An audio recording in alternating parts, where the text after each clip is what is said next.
The first official stop for the Capri is our super secret disclosed location for teardown. Disassembly was short, sweet, and to the point, and key contributors were, of course, Shannon, Scott Springer, a few of Shannon's close friends, and even Uncle Ted. Yes, Uncle Ted was a part of the teardown, as this was purposely orchestrated so that Shannon could get the car back in his possession and set the expectation that the car, it'll be fixed one of these days. Well, unknowing to Uncle Ted, his car, Project Mercury Rising, had officially punched its ticket to a full restoration.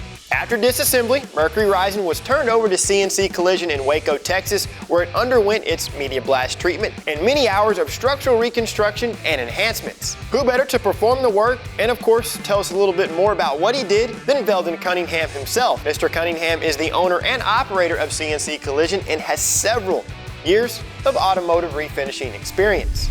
All right, Belden, so when this car got to you, it was obviously a car. It had been completely gutted.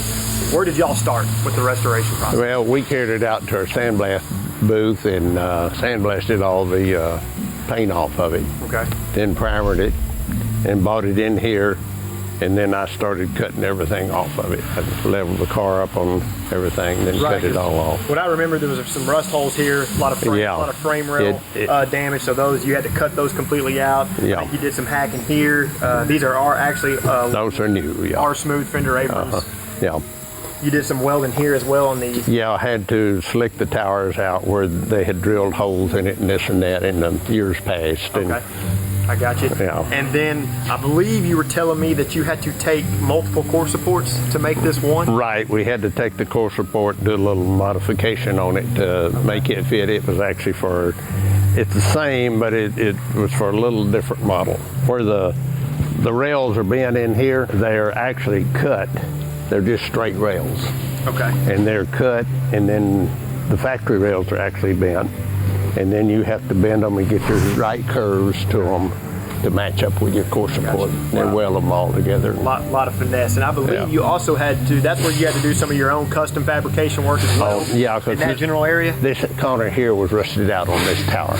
Okay. So we had to take and cut it out and weld in new metal and go from there. All right, so making our way from the front here to the back, Belden did have to make a few modifications here to the inside. And what exactly were those modifications? Well, this support right here for the seat was all broke out, so we had to go in there and rebuild it, weld it up, and then the floorboard was actually split in places where over the years it had give. Right. So I had to go in there and beef it up and weld them, and I think it had about 8 splits in the floorboard there. And that was just from the structural integrity it just had gave out, or was that from rust? No, it was just where it had give out, the giving. Okay.